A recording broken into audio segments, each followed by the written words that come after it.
Um, Honestly, so many films come to mind. Yeah. 'Cause this conversation can go. Maybe a recent film that you Uh, saw that you can maybe break down for us in terms of, like, because I will always focus on the story as someone that doesn't understand the craft as much. But what would you right. see in that film? I'm curious. I think when it comes to breaking down, so I have two examples here. Yeah. I would give a recent example, which is a more like technical example, talking about the question that you have listed to. Is this movie that I saw called Everything Everywhere All at Once? Hmm. It's made by Daniel and Daniel. Have you seen it yet? I loved it. Yeah, it was I amazing. loved it. It I was. saw it so many times, I mean, and it blew that my is mind because it was just such a new concept. I was just so intrigued. exactly. Yeah. It's a multiverse concept in the context of someone who's doing something as simple as laundry and taxes, right? Yeah. So it's a brilliant story in the first place, but you can see that there is so much filmmaking in this movie, and it's almost like two kids just doing what they used to do when they were children and making like short films by their own way. So Yeah. this is like a very good example of a very hands-on movie where these two directors kind of have done a lot of these things with practical effects. There are not too many VFX shots, to be honest. There are a lot, but it's not like a huge VFX team that you see in Marvel, where the credit list is just like Oh, unrolling for 5 minutes. yeah. This movie's VFX was done by five people, Oh. and some additional VFX was done by the two directors as well. So Mhm.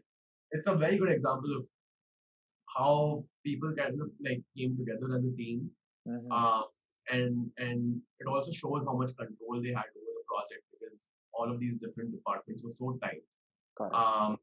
And I feel like this is one very good movie where you can really kind of tell good cinematography and good editing and good sound design and music and good special effects and action.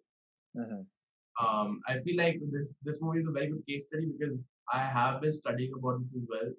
If you go to YouTube, there are like 20 really good behind the scenes videos and talks with the directors, actors, and technicians from the movie where they kind of break down what went into these particular scenes Mhm. uh, and how they managed to achieve certain effects and certain transitions, even certain storytelling styles.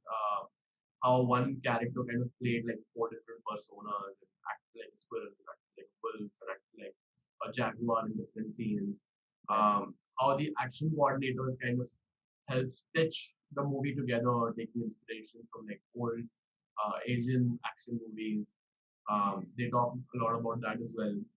Um, and how costume plays a really good role when it comes to the different characters played by the daughter. Yeah. Uh, Yeah. where it's just like so glamorous and so chaotic. Yeah. And they talk a lot about that as well and what it adds to different scenes and different moments. True. Yeah. So so just like I was already blown away by the movie, and then I made all my parents and my uncle and aunt watch it, and then I saw it again myself, and then it just released in the theaters in India, so I Yeah. saw it on torrent, it's illegal. Uh, uh, but now it's in theaters, and I watched it again, and every time I see like a new clipping of how they did certain things, I have like uh, um, a bigger appreciation for how they managed to do certain things. That's That amazing. is one, but another thing that I wanted to talk about is a couple of years ago when I was in New York, I saw this movie um, called Mother. I don't know if you've seen it, but I've it's by the seen it. same The director, Black Swan, yes, Aronofsky, Arnofsky, and it was Jennifer. What's her Jennifer name? Lawrence, and Harvey Jen Keitel. Jennifer Lawrence. I loved it. I saw it at Mami at the Regal Oh, Cinema when I think he had oh come down wow. here. I think he came Yeah, down to talk about the film. I think there was that here. It was amazing. that's amazing that you watched it. Yeah. So I think that film also changed how I consume films, Mm. how I looked at movie making, because that is a film that just flowed, True. right? And one of the things that are special about anything that you do is that it's it's more immersive the more invisible it is. Mm. Right? Mm. So like if you see a movie like Whiplash, it's beautifully edited.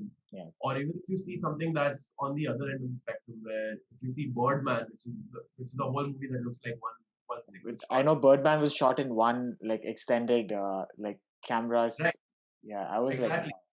So these two films, like it's it's excellent. The editing is excellent because in one movie it's so invisible, and in the other movie, there is so much happening that you kind of forget that someone sat on a desk and pushed a couple of buttons because you're so immersed in it.